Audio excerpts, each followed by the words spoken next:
So I'm just gonna duplicate these tracks, it's just easier. And I'm just gonna move them into my group 1 folder. Also make sure they are routed correctly. So all these tracks now duplicated need to be group 1. This is also a good time to neaten up the project. Let's label things explosion, fx1, explosion.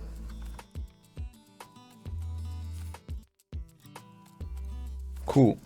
We could also label these tracks, but I feel like it's more important that we have these marker tracks because this is actually saying what's going on. And the sound designer, no matter whether you say, you know, these things are metal, let's say metal, and explosion, whatever, pop. The thing is, the sound designer is still going to have to listen to that because they're going to be like, what is pop? Oh, yeah, that's a pop, cool. What is metal? Okay, that's metal. So the sound designer is still going to have to go through all these tracks anyway. So yes, it is good to label your audio tracks, and I would recommend doing it. However, for me personally, it's far more important to have these markers, which is actually explaining what a group of sounds are doing. What are all these sounds doing? What are all these sounds doing? Yes, that is an explosion. What is this tail? Yes, that is a tail. What is a pre-explosion? Sounds kind of lame by itself, but with the rest of it, it's pretty cool. Also, another tip is not all of these have to be the same. I mean, if you want to have different variations, you could even, you know, change up some of the volumes on these things. Personally, I like to usually keep them the same, but, you know, there's no reason why this one can't have a little bit more, you know, metal and a little bit less pop. And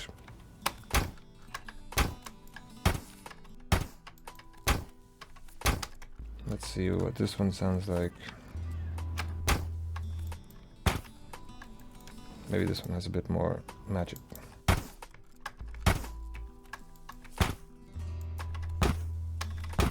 See, then we also have slightly more variations of the variation. However, everything is still in sync, and that's the most important thing.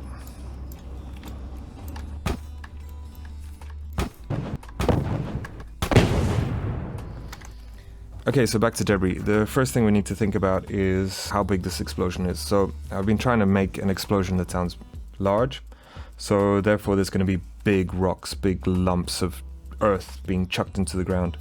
And then we also need to have everything in between, so medium chunks and dust.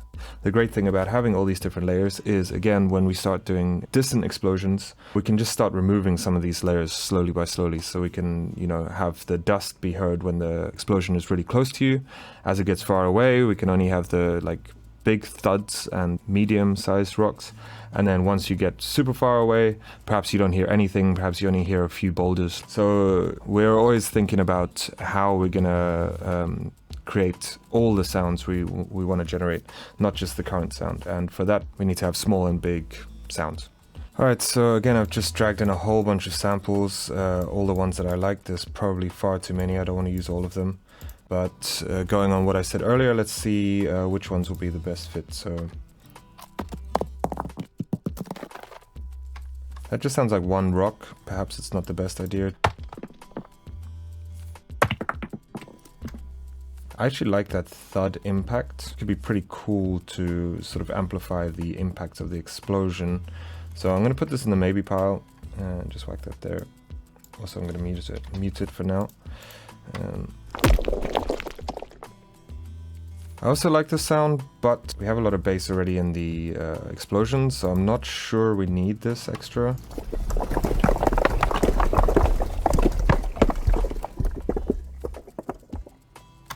So I quite like the tail of this kind of glub, glub, glub, glub, glub, glub.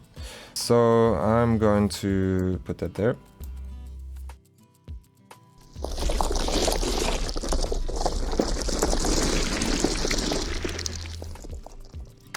This is also good for the kind of medium rocks. So we have what is this? And this sounds fantastic for some of the light stuff. What is this?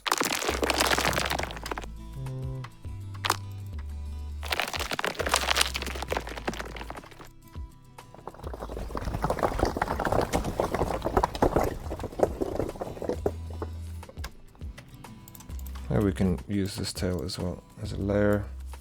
I'm going to use these ones instead of this because this is a larger looping sound, and yeah, it's just going to be a bit more difficult to edit later. First of all, let's try with the experiment. Let's see what this explosion sounds with a bit of a more heavy impact. So there's actually very little difference, and it's just creating a hotter signal if we keep that in. Yeah, it doesn't really make enough difference to warrant having that in, even though I do like the sound of it by itself.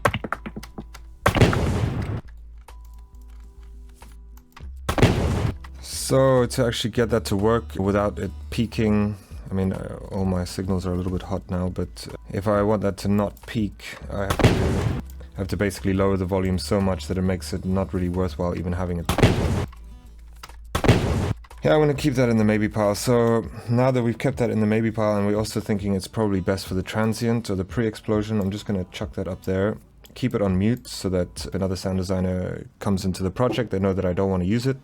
However, it is an idea and I do like it, so I'll have to make a decision on that later. Right, let's go back down to the debris. Okay, so now looking at the debris, first of all, we don't need too much bass because most of the bass is going to be in the explosion already. For that, we need to just do our favorite high pass.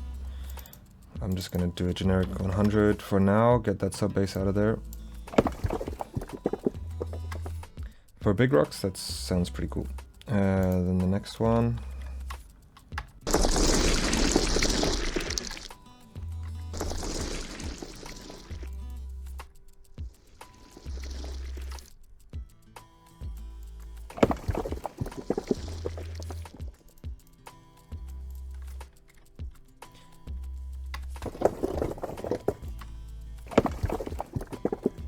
Okay, so here again we have two very similar samples. This one I haven't even EQ'd yet. I haven't done anything and I think it fits better, so I'm actually going to just, again, mute this for now because I might want some of the low end later, and just drop it down here. This one. Okay, so this is the dust. Also, this is a very important technique as well. So what is the size of the object? Again, we're always thinking about size. So this is a big rock, so we keep it relatively loud. This is medium rocks. And after you hear the big thuds, you're going to hear this kind of like so we're also thinking about timing. So what do you hear first? The heavier rocks land first and then the dust afterwards. Most likely because the lighter the object is, the higher in the air it's going to go. So if you have a really heavy rock, the explosion's not going to lift it up as much as dust.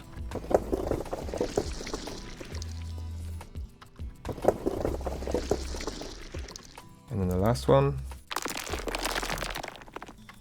This is just texture. This is not, it doesn't even sound like anything in real life.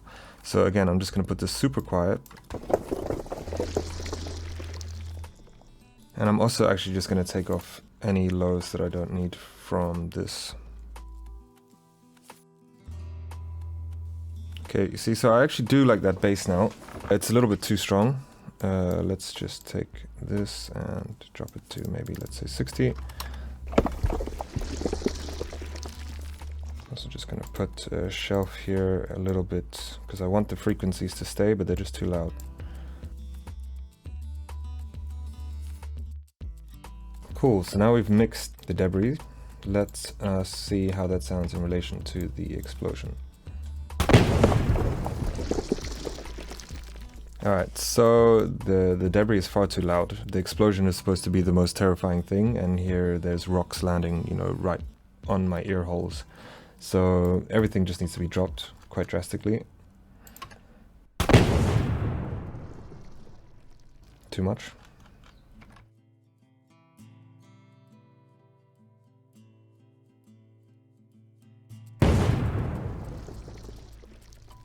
So now again, I'm very tempted to push the volume up of the explosion because I want the explosion to be the loudest thing. But, as I said before, I will turn the volume on my headphones up.